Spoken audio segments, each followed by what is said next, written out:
What we saw within the span of less than 24 hours is something that could get a lot worse, and silver will be affected in the wake of it all. And we're going to talk about that and what to expect and what to prepare for as we explore.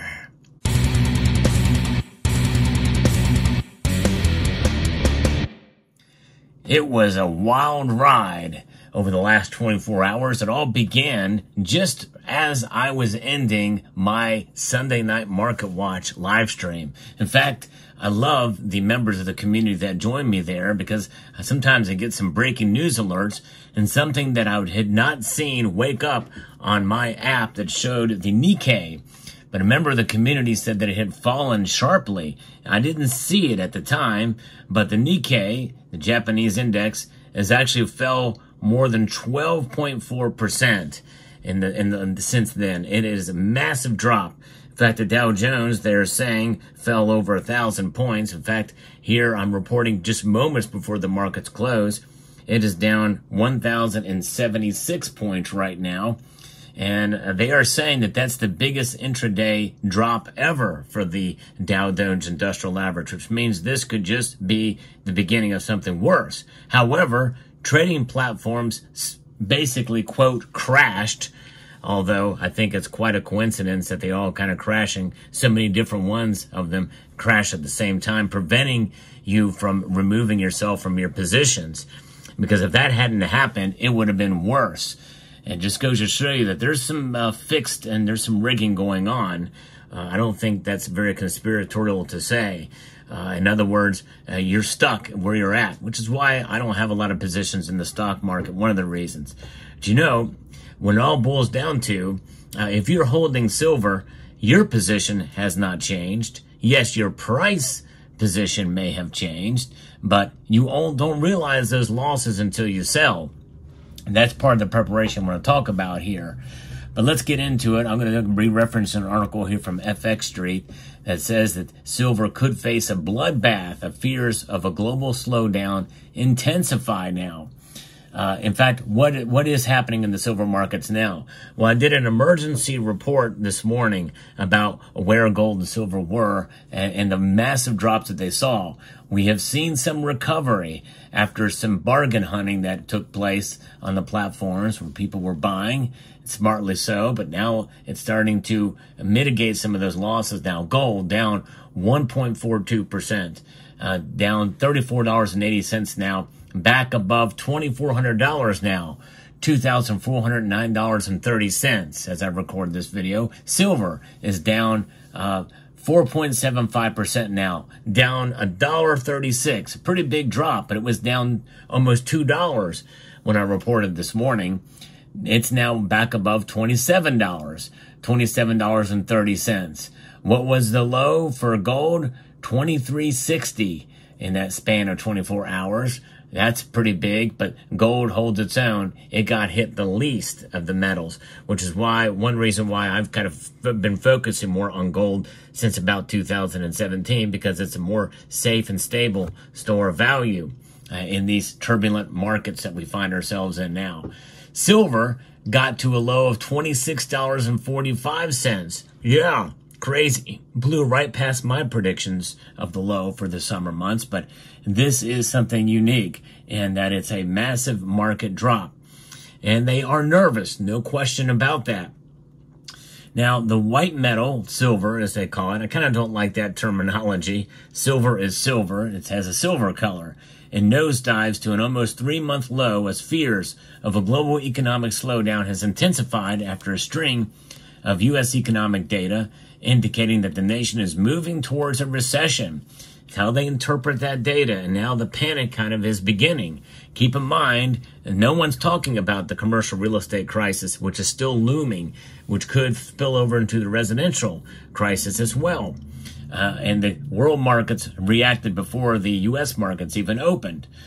Recent U.S. data showed signs of slower labor demand and sheer weakness in the manufacturing sector.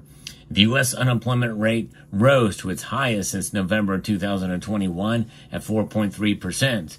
the PMI, the manufacturing PMI for July contracted at a faster pace of 46.8%. The demand of the silver as a metal with applications in various industries such as electric vehicles, renewable energy, and wires and cables, etc. And so that will suffer of that. Investors were remain concerned over silver's demand due to China's economic vulnerability. I talked about that in a prior report as well. The Chinese economy is going through a rough phase due to weak demand conditions in the domestic and overseas market. That's contrary or in contrast to their seeking silver, probably for military applications, as I talked about in a prior video, seeking silver or unrefined silver stockpiles so they can refine it themselves and use it, bypassing the market. Now they're likely to try to accumulate more at a cheaper price. In fact, some of that bargain hunting very well may be them as part of it. Investors remain concerned there. And then a sharp decline in U.S. bond yields and the U.S. dollar due to growing speculation that the Federal Reserve will deliver a bulk rate cut in September. Meeting fails to lift silver's price. And in fact, some even suggest that it may happen even earlier. There may be an emergency meeting of the Federal Reserve. If we see another day like today or 2 days like we saw today, it would be very fascinating to see. If that does happen, that could actually buoy silver's prices to drop much less. I still think if the market continues to see what we saw yesterday, that's going to be a stronger force on silver and the dollar. Very well, the dollar will continue to decline and silver may continue to fall. But people will run to the safety of the dollar, much like what we saw in March of 2020. Now, this 10-year U.S. Treasury yields, they plunged to near 3.67%.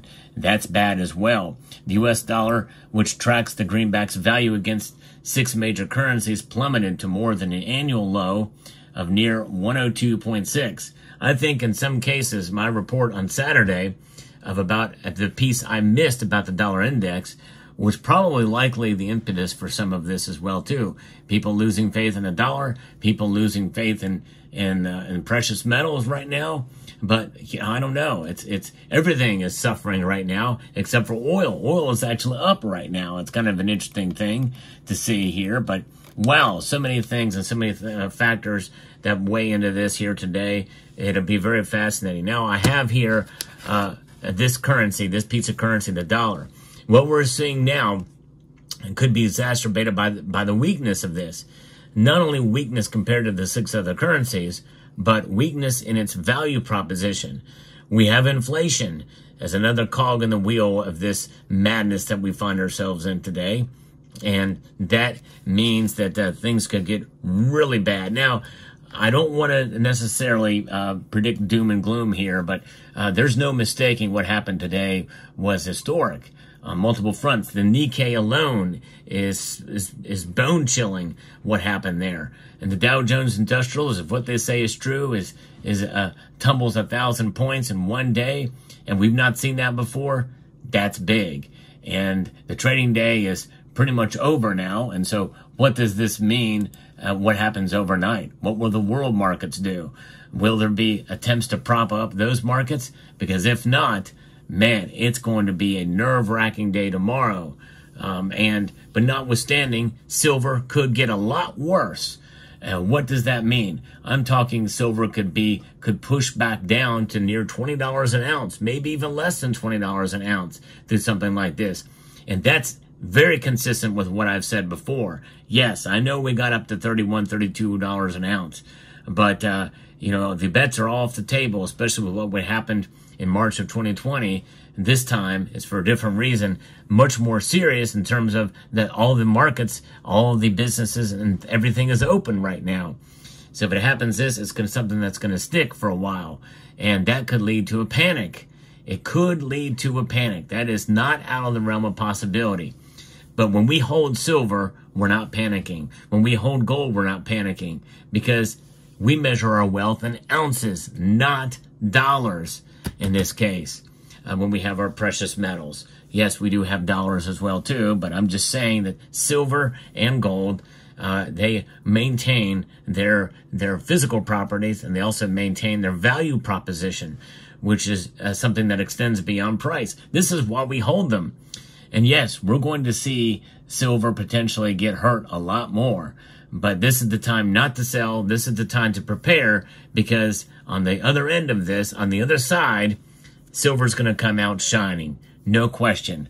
And just as it did in 2020, it's gone up. In fact, since 2020, silver's doubled in price. It went down below $12 an ounce, and it ended up before the end of that year, $24 an ounce. I think we'll see much the same here. If it falls slightly below $20 an ounce in this case, we can very well see it climb back up and still hit $35 by the end of this year and into $36 next year, which, by the way, was JP Morgan's prediction that I recently reported on. So those are all very real possibilities. Hang tough, folks. Yes, I hate to quote an old boy band from the early 2000s, but that's what we got to do, folks. Hang tough with our silver. We're going in for some rocky times. Silver is still a wealth preserver through these low price periods, through this panic. And I do think we very well could be at the cusp of it, folks. We got to be prepared. We prepare by holding. It's a very easy way to prepare through these times. And this is why we diversify with precious metals. And we roll with the punches. Silver's going to get hit along with everything else. But the longer we hold fast, the better off we will be. Let me know what your thoughts are in the comment section down below. They panic, we don't. We hold on, we hold strong. I'd like to extend a multitude of gratitude to each and every one of you for taking the time to watch this video, and to encourage you to please rate, share, comment, and subscribe.